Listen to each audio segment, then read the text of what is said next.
We're very pleased to have Keith Erekson as our next speaker. Keith Erekson is an internationally acclaimed writer, speaker, and public historian. He currently serves as director of the Church History Library of the Church of Jesus Christ of Latter-day Saints. Erekson has authored numerous books and articles about public interest in history, including book-length studies of popular commemoration of Abraham Lincoln and the recent debate over the social studies curriculum in Texas. His work has been published in numerous journals.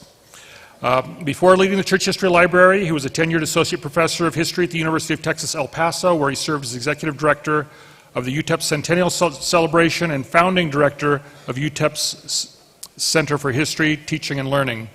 Holds a bachelor's and master's degree from Brigham Young University, a doctoral degree in history from Indiana University, and a master's of business administration from the University of Texas, El Paso.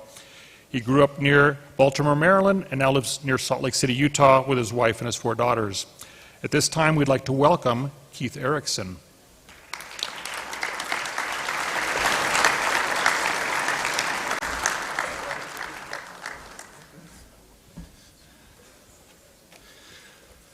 Well, good morning.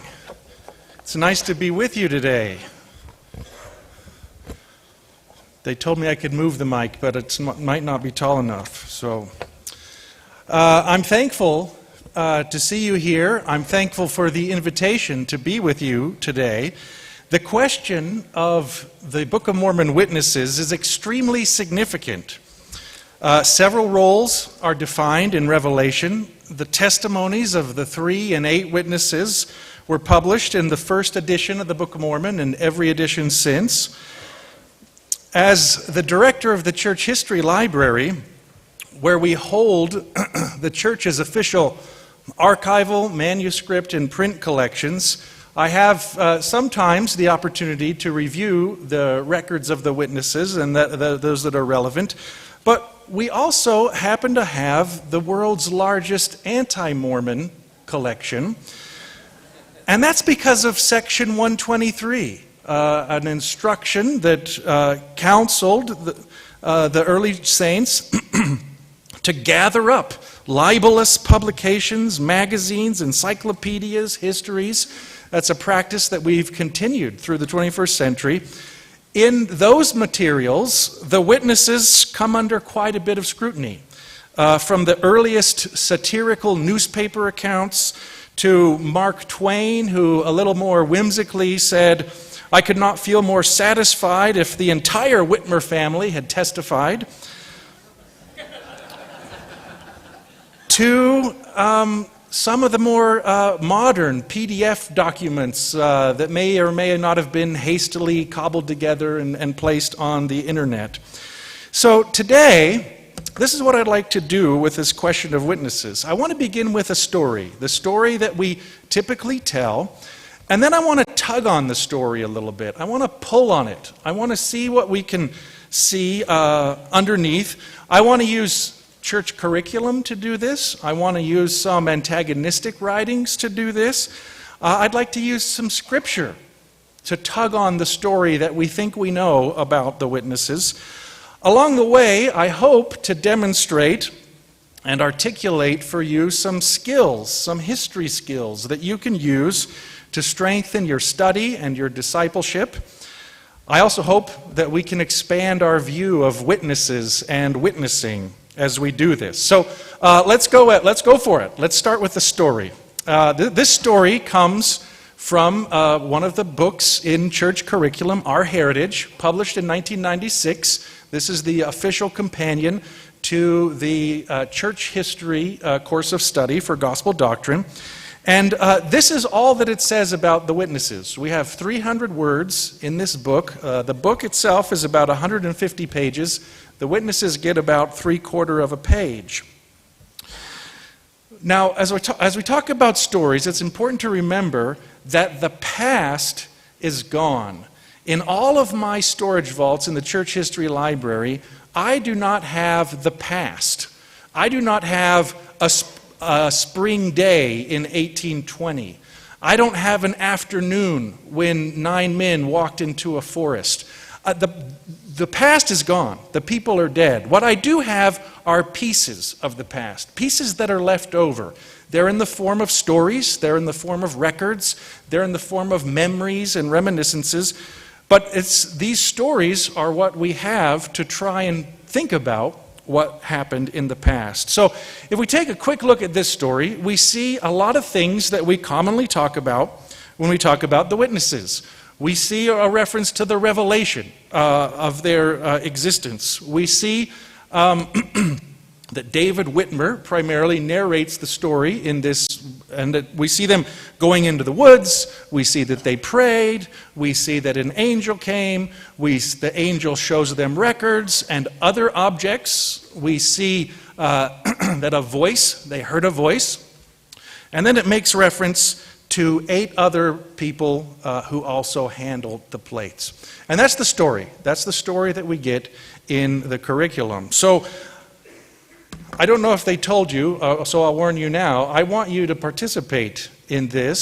So I want you to talk to your neighbor. I hope you sat by someone smarter than you, so you learn. And if you didn't, oh well, there's another session next time. So I want you to talk to your neighbor. I've got listed here what we have in this story, but you've been around. You know there's more to the story. What's not in this story? Talk to your neighbor for just a minute.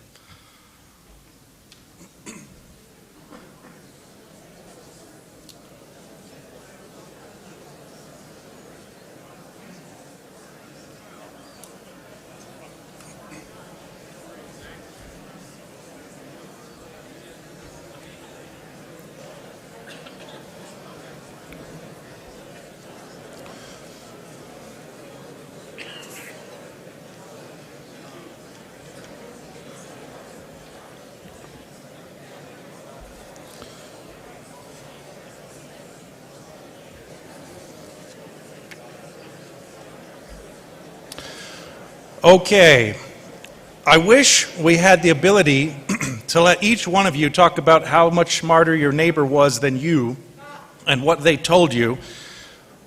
Here's what I hope you said a couple of things in your conversation.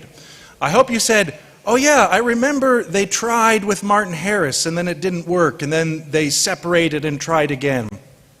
I hope you noticed that in this story, in our heritage, it didn't say anything about the future, about them not denying their testimony. That's often part of the story, the way we tell it.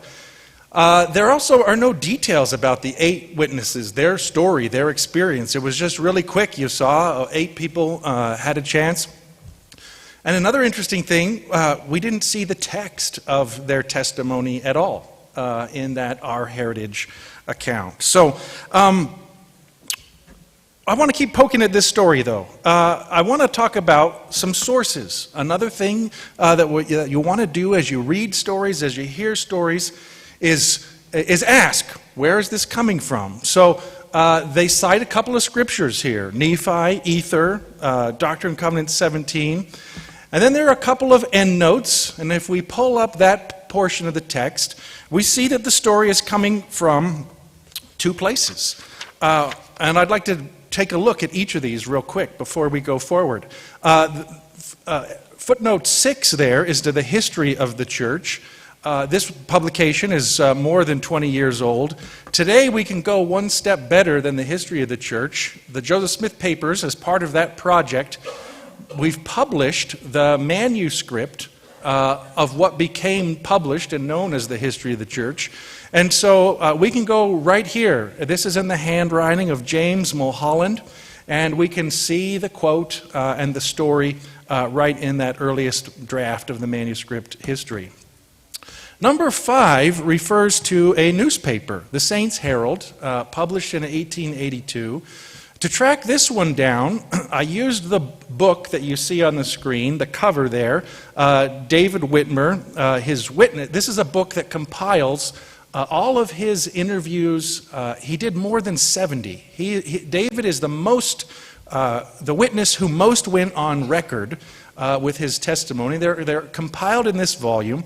And so what you see on the screen there, the open page, are from this. It turns out it was an interview, what was published in the newspaper, Kelly and Blakesley. And there's some interesting things in this interview. We see the first place I've underlined that Whitmer is cautious. When these two show up and say, hey, we want to talk to you about your experience, they report that he's wary. And he tells them, I just did an interview and I told the reporter something and he went out and said I've denied my testimony. And so David Whitmer was kind of probing the interviewers and trying to feel, is this someone I want to tell my story to? And then the second place that's underlined there, you may be able to see that the interviewers, this is in the 1880s, so there's no audio recorder, there's no video recorder. They're taking notes, and they recognize their own inability to capture everything. And so before they launch into the interview, they say, this is pretty nearly what David Whitmer said, and we were happy to talk to him, and they tell the story. And so these are the two sources that we use in our heritage. Now, not every author is as careful, not every interviewer is as careful with the sources. This is one of the things that you want to look for. This is a page from Fawn Brody's No Man Knows My History, and this is the part where she's talking about the witnesses, and right here she mentions, this is how she frames it. David Whitmer told the editor of the Reflector. And then there's a description that follows. But if we're thinking about this, this is the way it's presented in the text. Fawn Brody is quoting the editor, and David Whitmer told the editor. Well, one of the benefits I have of the Church History Library is we have these things lying around in our storage vaults. So I called out the Palmyra Reflector from the date that Fawn Brody cited to take a look at it. And when we zero in here on this paragraph, something interesting comes out. The witness described the book, and then the writer says, our informant did not recollect precisely. So what's missing here is there was an informant in between the editor and David Whitmer, and the editor is telling us the informant didn't recollect precisely. I'm going to tell you one other thing about the Reflector. Many of the pieces in the Reflector were satirical. It was not quite, it was a newspaper, so it wasn't like The Onion today where everything is satire. But you would get the stories in here, and this device of having the shadowy informant who may or may not remember everything particularly, that is a literary device that works well in satire because you tell a story, you attribute it somewhere fuzzy, and then you're off. And so one of the things to say here is that we want to drill down and find the sources underneath the stories that we're telling. Here is the single best study of the witnesses and their testimony. If you want to read only one thing, I would recommend this book by Richard Anderson. But here's one of his conclusions. After looking at all of the testimony, he says, a main safeguard exists for testing the claims that a witness modified his testimony. Be sure that all statements come from the witness himself. So we've already mentioned that David Whitmer provided more than 70 statements. Taken collectively, the witnesses have provided more than 200 first-person accounts of their experience and testimony being witnesses. Sometimes in history, we have no records, and so we're groping around. Is there maybe a report in a newspaper here? Is there another piece there? Can we put them together and come to some conclusion? In the case of the witnesses, we don't have that problem. Our problem is we have so many testimonies. And so if you find one of the smell tests, if you're reading something and you see it's quoting a person fourth hand or second hand, or another telltale sign if it's not very clear actually where they're quoting from, your reaction needs to be, I know there are more than 200 statements from the witnesses. I want to see those before I start figuring out where I got all of these other things from. So, all right. So that's our starting story. Now I want to start to tug on it a little bit. I want to share another story as we move forward with the question of the witnesses. This story comes from the Institute Manual, Church History in the Fullness of Times. Here we have 1,200 words, 4 times as much space devoted to the witnesses. And so a real quick summary, just like our heritage, it talks about the things that we've seen, although it doesn't talk about them seeing other records like the brass plates or objects like the Liahona. There are some things that are in this story. The things that we just talked about a few minutes ago about not being in our heritage are in this manual. We talk about the attempts with Martin Harris. They talk about the future story of the witnesses, that 5 of them died active in the church, 6 fell away, 2 returned. They talk in detail about the 8 witnesses. There's actually a table in there that identifies each of the witnesses and when they were born and has facts about them.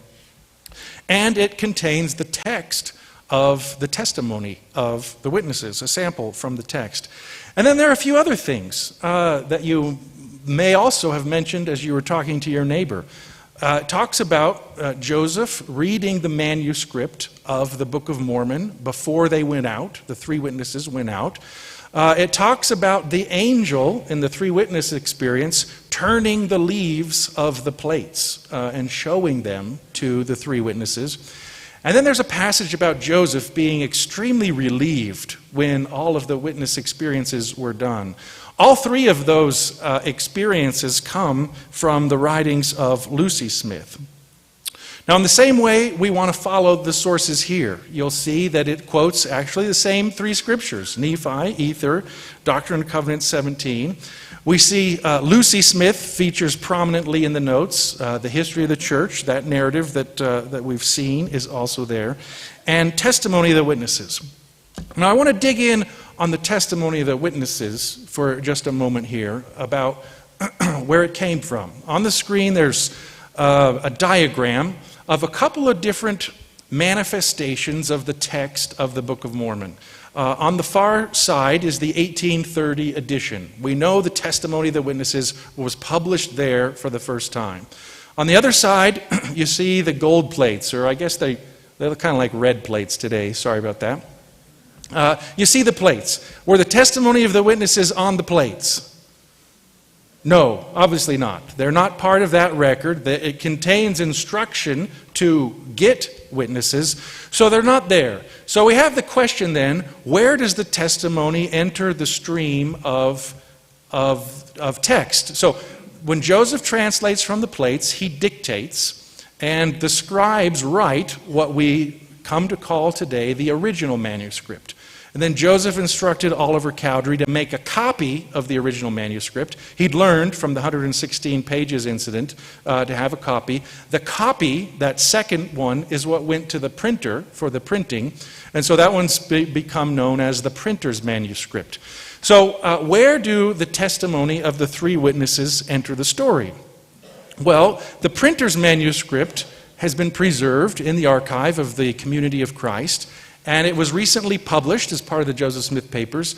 So we can see in Oliver's copy of the manuscript, there is a copy of the witness testimony. This is in Oliver's handwriting. It's consistent with the rest of the manuscript. He copied the entire manuscript and copied in the testimony of the witnesses. So that brings us back to the question, what was the earliest draft of the testimony? Did they actually write it on the original manuscript, or did they write it down somewhere else? We know they write it down because Joseph Smith, in his history, he prefaces the testimony by saying the witnesses drew up and subscribed to the following document.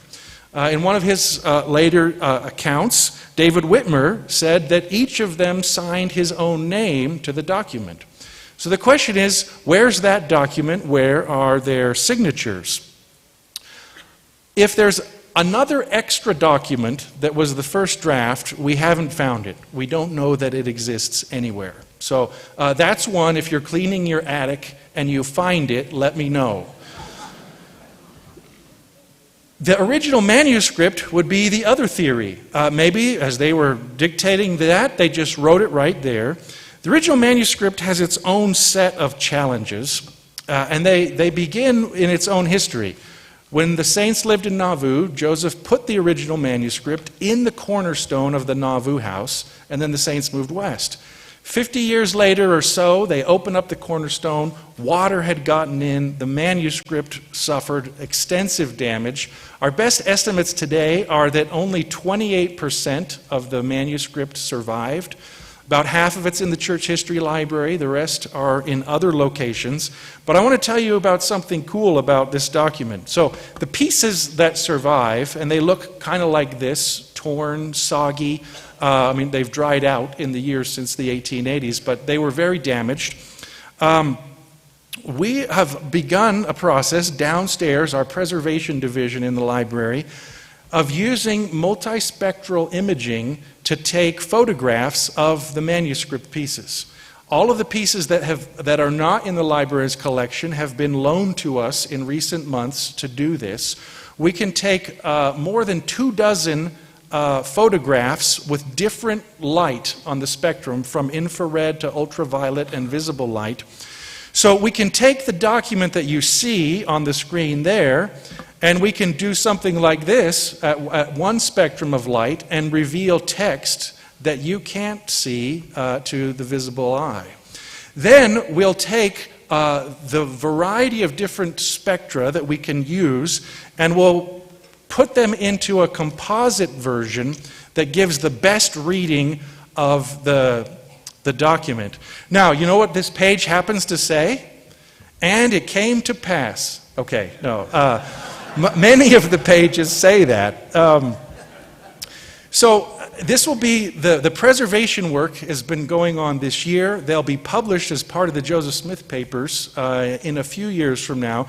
Trying to figure out just exactly, we want to publish original photographs so you can see what they look like. We want to publish the best composite that gives you the best chance of reading it.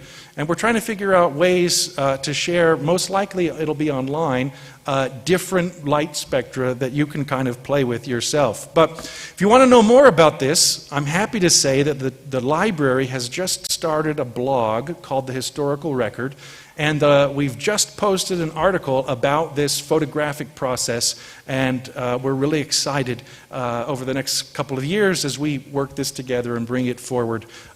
Everything we know from the original manuscript of the Book of Mormon will be published there. So we've picked up a couple skills as we've done these stories and played with the stories.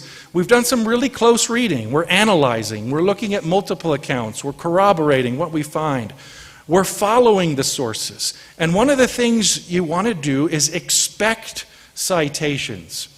There are publishers, I won't name them, who will publish things without citations. That's the first sign. If they don't even care enough to tell you where they found their historical information, don't worry about spending the time to figuring out if they've made it up or if they haven't. That's going to be one of your first tests. I expect to see citations, and I expect them to be good if this is someone who wants to be convincing me of something about history. So we also, along the way, we've talked about a couple of these books. Richard Anderson's book, Lyndon Cook edited the David Whitmer interviews. There's another one that BYU Studies put out called Opening the Heavens, where many of the witness testimonies are included in that volume as part of their discussion of their experience. So, okay, I'm not done tugging on this story. And I want to tug on it now from the standpoint of Scripture. Many distinguished commentators in recent years, including Ezra Taft Benson, Grant Hardy, Terrell Givens, have urged people to take the Book of Mormon more seriously. Many times people interpret that to mean I'm going to read it or I'll read it again. Today, I want to interpret that by using the Book of Mormon to poke at our stories of the witnesses because I don't think we've really understood everything that we need to understand. And I think the Book of Mormon turns out to be a place that points to some things that we should have been paying attention to that we haven't. So when we're back in the Institute Manual, you see that it makes reference to Nephi's writing. But I want to look at another one. It's cited both times, but not called out. This is a passage from the book of Ether. Our best understanding of the way the translation unfolded was that when Oliver Cowdery arrived in the spring of 1829, he and Joseph picked up right where they left off after the 116 pages. So they picked up in Mosiah, translated to the end of the text, and then they found the small plates and translated there, and then those were attached at the front of the story. So Ether, in that scenario, this passage in Ether was the first one Joseph encountered, telling him about witnesses. And then when they got to 2nd Nephi, it would have been a second place to talk about this. So this passage is interesting. And I want to look at a couple of the phrases piece by piece. First is this one that I just highlighted that says that the experience will be shown to the witnesses by the power of God. Now, talk to your neighbor again. I hope your neighbor isn't asleep. Poke your neighbor. Here's what I want you to talk about. Where have you heard that language before? Shown by the power of God. Where have you heard it? In church history, in Scripture? That's the wording. Where have you heard it? Talk to your neighbor.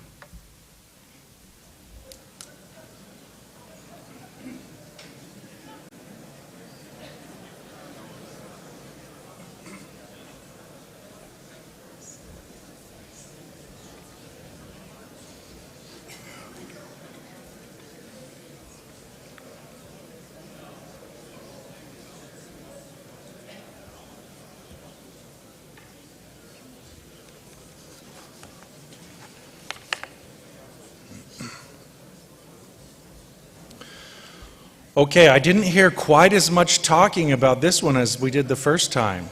Was this one tougher? Well, let me give you a few places that I've seen it. First one on the screen is the passage in Ether.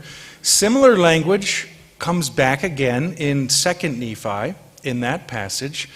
Similar language appears on the title page of the Book of Mormon, that it was translated by the gift and power of God. And it turns out every time Joseph was asked in his life, how did you translate the plates? This is the type of language he used. We don't have a single statement from Joseph where he said, I had a seer stone, I had a hat, I did this, it was morning, it was afternoon. It's the scribes who give us that kind of detail. There was even a conference in 1831 where Hiram kind of nudges Joseph to the fore and says, tell us how the book was translated. And Joseph says, it was translated by the gift and power of God.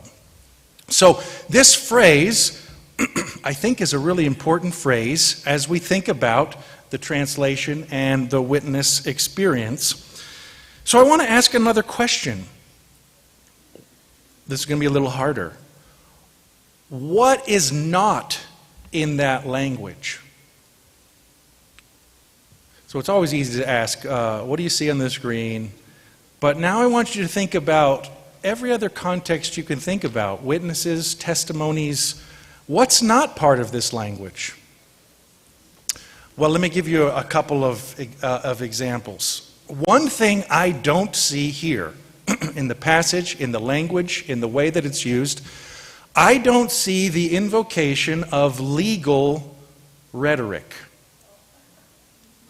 Now, we know Joseph cared about the law because when it came time to copyright the Book of Mormon, he went in, he filed for the copyright, he knew about the law, he knew how legal proceedings worked. When it came time to organize the church, we again hear Joseph talking about according to the laws of New York.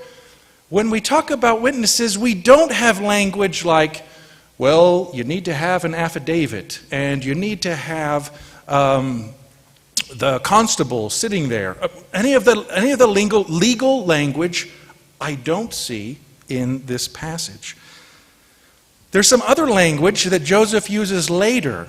By the time they're in Nauvoo, we see this in section 127, 128, when they're talking about baptisms for the dead. There are language that emerges about eyewitnesses and certifying that what was happened and conveying that record to the central record place. So we don't see either of those, the legal language or the temple language of eyewitnesses and certification, in these descriptions of what the witnesses were supposed to do. So, a couple of skills we've been working on right here. We've been asking some questions. We asked a connecting question. Where did you see that language? And then we asked a comparison question. What's not here? Compare it to other things you know. What don't you see? And those lead us to probably one of the most important skills that we need when we understand anything from history, is to avoid present assumptions. If I walk into a discussion about the three witnesses and I assume this was a legal proceeding, therefore there's going to be a judge and a record and a signed affidavit, I'm going to turn out really frustrated and sad because, gosh darn it, those 200-year-old people weren't behaving the way that we behave in 21st century America. How could they not do that? So we've got to beware of the present assumptions that we inflict on the past, because we do damage to the past when we do that. Now, here's one other assumption that we inflict from the 21st century. We find it in some other passages. Doctrine and Covenants 17 talks about seeing with your eyes. I talked to so many people in the 21st century, and by the way, I've not talked to anyone from the 19th century, just so you know. But in the 21st century, as I talk to people, this is often a challenge. They ask me, well, did they see it with their eyes or was it a vision? And one of the things that's going on there, it's unstated, but it's a modern assumption, and frankly, we do this all the time in the church, in church discourse. We have set up our conversation, we forced it into a dichotomy. There are only two things. Either they saw it with their eyes, or they saw it in a vision, and it can't be both. We do this all the time. A lot of times when people are talking to me about a faith crisis, the language goes like this. Well, I used to have faith, and now I have doubt. You see, the common underlying assumption is that there are only two things that I can have. And if I start to have one, doubt, then I must stop having the other one, faith.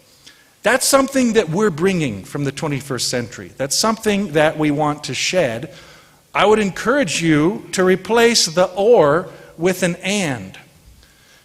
Now that's going to feel weird to you and maybe some of your friends. No, I can't have faith and doubt at the same time. Of course you can. The scriptures are full of stories of people who have faith and doubt at the same time. Why have we in the 21st century said, no, it's either all faith or it's all doubt, there's nowhere in between? My favorite story that illustrates this is in the New Testament, when a father brings his sick child to Jesus and asks Jesus to heal the child, and Jesus says, I can if you'd believe, and the father says, Lord, I believe, help thou mine unbelief. Could you imagine confessing to Jesus face to face that you have faith and doubt at the same time? Oh, you're in for a big scolding, right? Of course not. What did the Savior do? He healed the son. And, I believe, along the way, he strengthened the unbelief part of that father. It's okay to have faith and doubt. And when we add doubt, we can add other things. We can add, I don't know. That's a valid answer. The past is gone. There are lots of things we don't know. We can add things change. So, we want to break away from the present assumptions that we take. I want to go back to another passage in this text from Ether.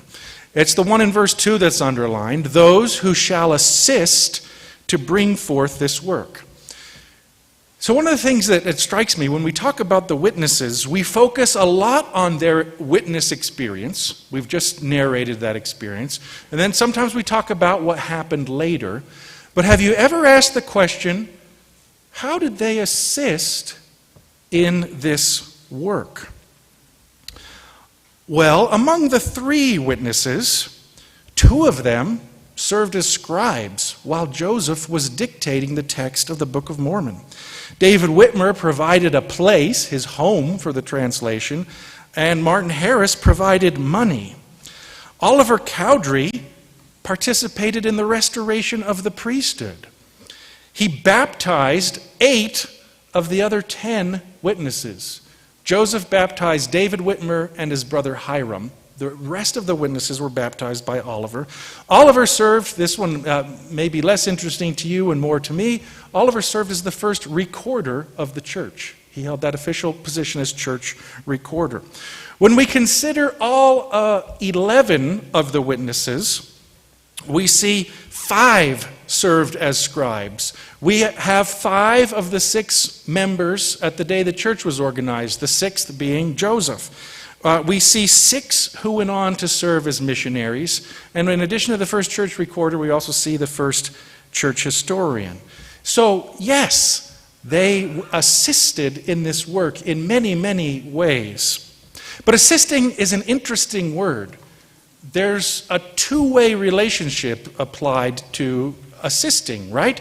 Somebody, the witnesses are assisting, but someone else is being assisted. Who is it that needed help? Who is it that felt alone? This is one of the details that Lucy Smith adds to our story. After the witness experience ends, she reported that Joseph came back and said to her and others, "You do not know how happy I am. I do feel as though I was relieved of a dreadful burden, which was almost too much for me to endure. But they will now have to bear a part of it, and it does rejoice my soul that I am not any longer to be entirely alone in the world." That's really sad language right there. Entirely alone in the world. How long had Joseph been feeling that? Entirely alone in the world. I wonder if that loneliness extended beyond the world. You know, the passage in Ether was written by who? Moroni. This is one of the interventions where Moroni is translating, and he writes this passage to the witnesses. Moroni is an interesting expert on loneliness. He witnessed the destruction of his people. He finished his father's record. He experienced loneliness. He wrote about it. He translated the plates of ether and attached them. He sealed them up with the interpreters. He held the keys of the record of the stick of Ephraim. And for centuries, prophets had prayed that these records would be preserved. And they had been, right to that moment that Moroni had them. And those same prophets prayed that the records which would come forth, which it depended entirely upon him. In order to succeed, Moroni appeared in the 19th century at least 23 different times. I think Moroni was anxious about making sure this whole thing got handed off and turned out right, and that relief. This is me imagining how angels feel. I have no experience, so maybe he didn't feel any relief at all. But I would imagine he was feeling relieved. After centuries of work, this has been handed off, and it's gone where it was supposed to go. Now, one of Moroni's appearances that we've talked about here provides one more twist on this question of assisting and loneliness. I've talked for a few minutes about the way that the formal witnesses assisted in the work. And I talked about formal roles, callings, positions, missions, things like that. But while David Whitmer invited Joseph to come to his home and translate the Book of Mormon here, what that meant in real life for David Whitmer's wife, Mary, was more work. Joseph came, Oliver came. Emma came. Visitors came. In and out, in and out. Larger meals, smaller meals, more to clean, more to do. And so one night, as Mary Whitmer walked alone from her house chores out to her milking, Moroni appeared to her and showed her the plates. And he said, through stories that the Whitmer family reported, this particular one was on a fact-finding mission to Joseph F. Smith. They reported, and we have 3 different accounts of this, so I've chosen one, that they reported that Moroni says to Mary Whitmer, "You have been very faithful and diligent in your labors, but you are tried because of the increase of your toil. It is proper, therefore, that you should receive a witness, that your faith may be strengthened." So using our comparison tools, we'll step back. The men, to be witnesses, they prepared. They went to the woods. They prayed. They repented. Mary kept house, did chores, milked cows, cared for guests. The men were given a witness to share with the world. Mary was given a witness to strengthen her personal faith. Clearly, Moroni, who understood a thing or two about loneliness, had a larger view of what it means to assist in this work. Okay, one more passage right here at the end that I want to look at. It's these 2 words right at the bottom. All this, they're underlined. All this, I think, are 2 words that we've missed when we talk about the story of the witnesses. Now, we've got to go back in the sentence to see what we're talking about. We see that it's talking about the testimony of the 3 witnesses. It's also talking about this work, the book of Mormon. So their testimony, the book itself, and the book will show the power of God and His Word. And then there's another clause, of which the Father and the Son and the Holy Ghost bear record. So there's a third thing. All this, which will stand as a testimony, includes 3 parts. The testimony of the witnesses, the book itself, and then a record that is promised. So the story of the witnesses can't end with their experience. It also can't end with their death, to say that they didn't deny it. It must continue to include this record that's born of God. Now, one of the sections that talk about the witnesses that we don't see in the footnotes of any of the curriculum we've looked at is in section 5, and it talks about the testimony of the 3 witnesses will go forth, and whosoever believeth on my words, them will I visit with the manifestation of my Spirit. So there's a promise. Not just that the testimony will go forth, but there's a manifestation that's going to follow it and come to those who ask for it. I think the most beautiful place I have ever seen this part of the story illustrated is on the monument at the birthplace of Joseph Smith in Vermont.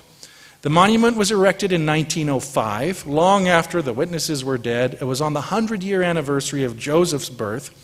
But on the side of the monument, there's some text that's reproduced on the screen. The title of the text is Testimony of Joseph Smith. And as you read through the first paragraph, you see the spring of 1820. The second paragraph, you see angels. You see the plates going down. You see the churches organized. You see Joseph's death. And then there's an interesting phrase that just jumped right out to me. In 1905, they inscribed on this monument, over 1 million converts to this testimony have been made throughout the world. Now, those of you who have your church almanac in your lap are going to say, no, wait a minute, the church didn't reach 1 million members until 1947. And it was kind of exciting, a centennial of the pioneers, and we reached 1 million members. Well, those are 1 million living members at a single time. When we talk today about there being 16 million members of the church, we're talking about living people. What he inscribed on the monument is, since 1830, over 1 million people, many of whom are now dead, are converts to this testimony. So the inscription on this monument is not a testimony by Joseph, it's a testimony about Joseph, by us, who visit the site, who think about the work. It's a testimony that includes the 3 and the 8. It includes the roughly 15,000 saints who were living at the time of Joseph's death. It includes the 16 million who are alive today. It includes prophets and apostles. It includes members who are female and male, black and white, Republican and Democrat, quarterbacks and Motown singers, businessmen, and you and me. We're part of this collective witness. Joseph walked out of the grove. He has passed on. But God is not dead. One of the things that we can ask is, what were you doing on a spring day in 1820? That's what God is promising here. The testimony will go forth, and it will be followed by a manifestation by those who ask for it. This manifestation comes as a kind of reinforcement. Joseph Fielding Smith described it this way in Essentials in Church History, a volume that was in print for more than half a century.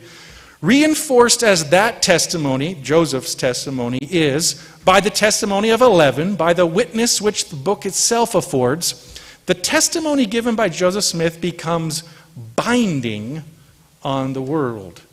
That word binding is an interesting word because I saw it somewhere else. I saw it in Webster's dictionary, published in 1828, the first dictionary that he published, American Dictionary, about the word keystone. We talk about the book of Joseph used this word about the Book of Mormon being the keystone of our religion. We often talk about the stone part, that it's wedged, it goes to the top of the arch. But what's interesting that in 1828, Webster said when you use a keystone, you bind the work. There's a fastening that happens. I think this is part of the witness testimony. So, summing up a few things here that we've said. We've looked at the story that we see in our heritage. We've tugged on it with other places in the church curriculum. We've used antagonists to poke at it. We've used Scripture to open up to things that we might not have seen before. I hope in doing this, we've been able to expand our thinking about the witnesses and what they did and what they mean. I hope we've expanded. We can expand beyond 3 and 8 to include Mary Whitmer. I hope we include in this conversation the text of the Book of Mormon itself, the spiritual manifestation that is open to everyone and has been received by millions. I hope we can ponder on words like assist and loneliness and binding, and I hope you start to see those in other places in your reading, in the Scriptures, and that other insights are open to you. I also hope that we've been able to demonstrate some of these skills along the way today. Because the doctrine of the LDS Church has been revealed through time, here a little, there a little, knowing a little bit about historical thinking skills will better help us understand, explain, and defend our doctrine. So if you were to pick up something now that was critical of the witnesses, whether it was the Palmyra Reflector or Fawn Brody or something more recent on the internet, these skills will help you make sense of what you're reading. Take the CES letter, for example. A document circulates on the internet today that dedicates 19% of its pages to the question of witnesses. I promise you that if you pick up the document with these skills that you've gained today and practice them a little in your other reading, pick it up, and as you read closely, the way we've read, as you ask questions about what you're reading, I promise you, you will find, because I found, statements that are presented with no citation. Statements that have abbreviated citations that obscure the original source. You will find multiple present assumptions that are being inflicted from the 21st century onto 19th century historical experience. You will find one major forced either-or position that the author wants you to take one or the other, and you can push back and say, I'll take both. You'll find weak historical evidence and no spiritual evidence. So yes, A 21st century search engine can return millions of hits on the topic of witnesses. That means that we need to be more discerning in what we do with those hits. Now, a couple of things here, if you'd like to learn more. I don't make any money off of any of these here. So one of them was published in the Ensign in February. The other one is published on the church's website, lds.org, in the history section. These are places where I've explained in more detail these skills. And I invite you to look there, bone up on the skills, use them in all of your reading. And I hope you will then join the 3, the 8, the Whitmer family. Yes, Mark Twain, all of them. And the millions who have received a witness of the Book of Mormon. May you also join the ranks of those in the 21st century who know how to read and analyze and discuss the historical nature of our doctrine and our church. Thank you very much for listening today.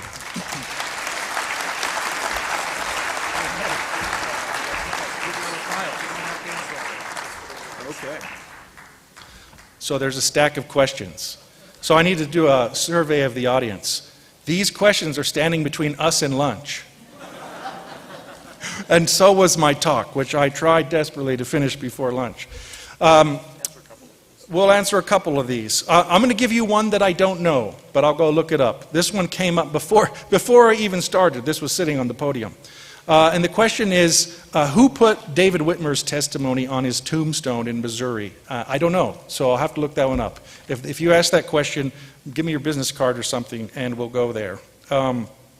Okay, let's see. In addition to witnesses of the gold plates, were there also witnesses of the translation process who saw Joseph dictating to his scribes? How significant are these witnesses in your view? It's a great question. These are very significant witnesses. We have multiple scribes in the process. And one thing you know about the translation process is it differed over time.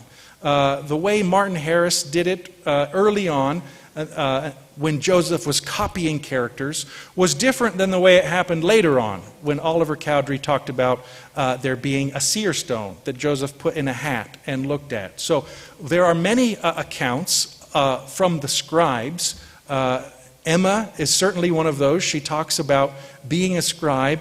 Emma is representative too of the Smith family. Several other members of the Smith family, Lucy, William, either held the plates when they were wrapped, or Emma talks about moving them on the table and tracing the edges with their fingers.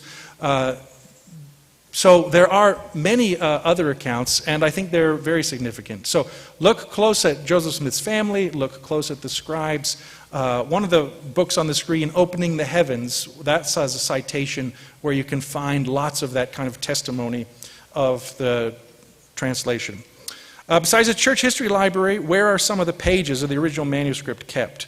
There's a museum, a printing museum that has some of them. It's probably the next largest size of collection. And then a lot of them are in private hands. When the person who pulled the original manuscript out of the cornerstone was Louis Bideman, Emma's second husband, and he handed them out as souvenirs. A piece here, a piece there, people who came through Nauvoo. And so many pieces went different ways, and so there are a lot of them too. So if you find one of those in your attic, let me know as well. With all, oh yeah, that's a big one. Let's see.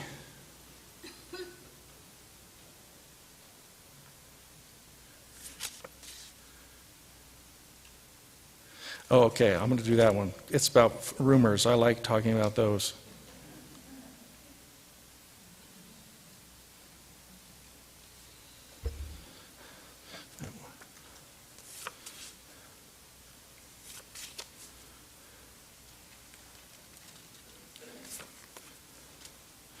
Okay, I'll follow up on a few that we talked about in the talk.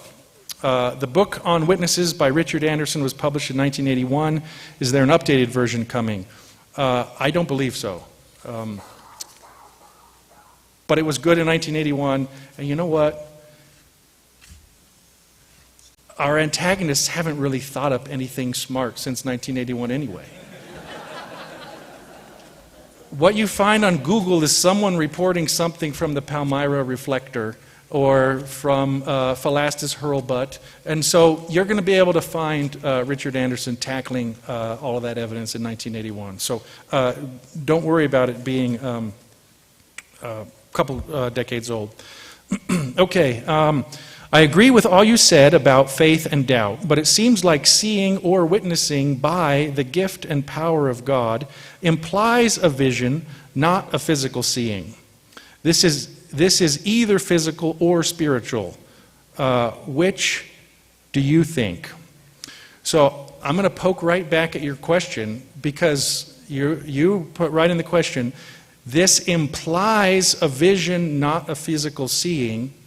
That is you. That's your implication. You're saying in the 21st century, I think it has to be either one. I'm saying it can be both. Another interesting place, it may have been on screen, or you can find it in the Doctrine and Covenants. There's a revelation in the Doctrine and Covenants that talks about Joseph, his testimony of the Book of Mormon coming by the power of God. You see, now wait a minute. Joseph carried the plates. He hid the plates. He held the plates. He copied characters from the plates. Clearly, if we use this 21st century dichotomy, clearly he saw them. He has a witness. And yet, at the same time, Joseph uses that same language. It's by the power of God that I have the witness. Okay, the rumor. Will this be the last one? I've heard a faith-promoting rumor that the sword of Laban and the Liahona are somewhere hidden. Confirm or deny?